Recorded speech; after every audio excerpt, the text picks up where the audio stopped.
પાટણ શહેરમાં આવેલ ગાયત્રી મંદિરમાં ગર્ભ સંસ્કાર શિબિરનું આયોજન થાય છે। શું તમે ઈચ્છો છો કે તમારું બાળક સંસ્કારી તંદુરસ્ત બાળક જન્મે? એ માટે ઋષિમુનિઓએ 16 સંસ્કાર આપ્યા છે। એમાંના જ્યારે માતા સગર્ભા હોય છે ત્યારે કરવામાં આવે છે ઋષવન સંસ્કાર।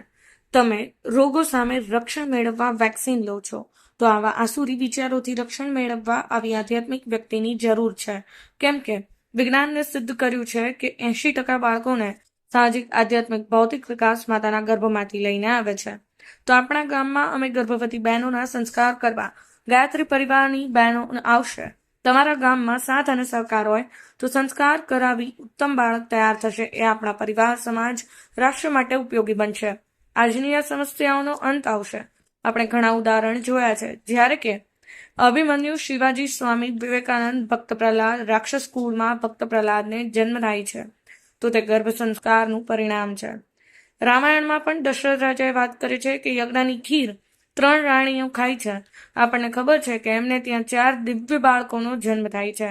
આજે આ કાર્યને વેગ આપવા આપ સૌ સમાજ સાથ આપે, શહેર ગામની દરેક બહેનોને સંદેશો આપી તેમને હાજર રહેવાનું કહેવું, તેમાં આંગણવાડી બહેનો પણ સાથ સહકાર આપે તેવી અપેક્ષા રાખીએ છીએ। યુગ નિર્માણના કાર્યમાં જોડાવવું એ આપણા જીવન માટે શ્રેષ્ઠ છે। આજે ગાયત્રી મંદિર ગર્ભ સંસ્કાર કેન્દ્રમાં 50 જેટલી બહેનોએ ગર્ભ સંસ્કારમાં ભાગ લઈને ધન્યતા અનુભવી હતી।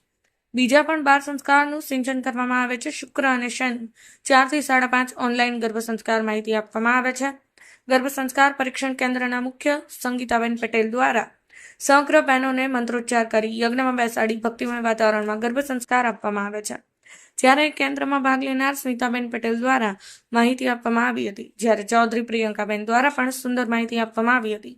સમગ્ર ગર્ભ સંસ્કાર કેન્દ્ર ગાયત્રી મંદિરની અંદર માતાની પાઠશાલાનું પ્રતિક સમગ્ર કાર્યક્રમ સંગીતાબેન પટેલ દ્વારા આયોજન કરવામાં આવે છે।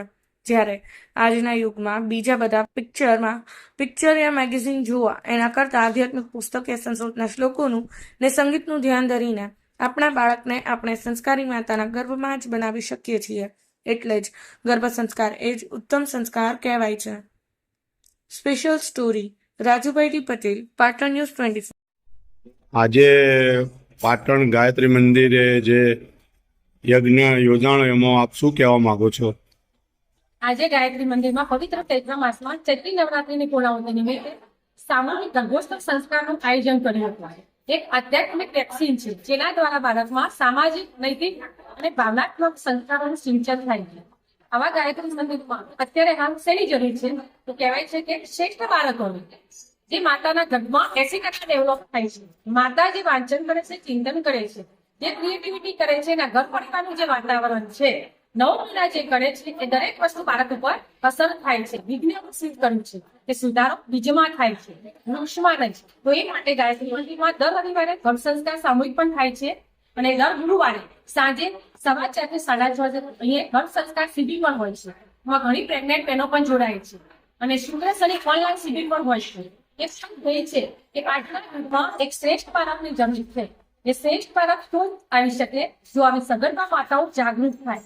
તો મારી સિટીની દરેક બહેનોને, સમાજની દરેક સ્ત્રીને વિનંતી છે કે આવા ઘર સંસ્કાર કેન્દ્રનો લાભ લે અને આવનાર બાળકમાં દૈવી ગુણો, દૈવી શક્તિને જે છે શ્રેષ્ઠ બાળકને પૃથ્વી પર જન્મ આપવાનું ઋષિમુનિઓનું જે સપનું છે, પરમ પૂજ્ય ગુરુદેવે જે કહ્યું છે અમારી ભાવિ પેઢી और उसका नव पीढ़ीમાં એ ઋષિમુનિઓનું સપનું 100% પૂરું થઈ શકે।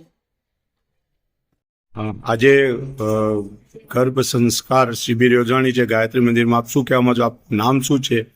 મારું નામ સુમિતા પટેલ। અહીંયા દર ગુરુવારે 4:30 થી 6:30 ગર્ભ સંસ્કારનું કેન્દ્ર ચાલે છે, જેનું નામ છે માતાની પાઠશાળા। તો અહીંયા જે બાળકનો ગર્ભમાં 80% વિકાસ થાય છે એની બધી જ પ્રવૃત્તિ અહીંયા કરાવવામાં આવે છે, જેથી તમારા બાળકનો ગર્ભની અંદર જ એનો માનસિક વિકાસ થઈ જાય છે। એટલા માટે હું વિનંતી કરું છું કે જેટલી પણ ગર્ભધારણ બહેનો છે એ બધી જ અહીંયા ગાયત્રી મંદિર પાટણ મુકામે પધારે અને ગર્ભ સંસ્કાર માતાની પાઠશાળા કેન્દ્રનો આનંદ માણ્યો।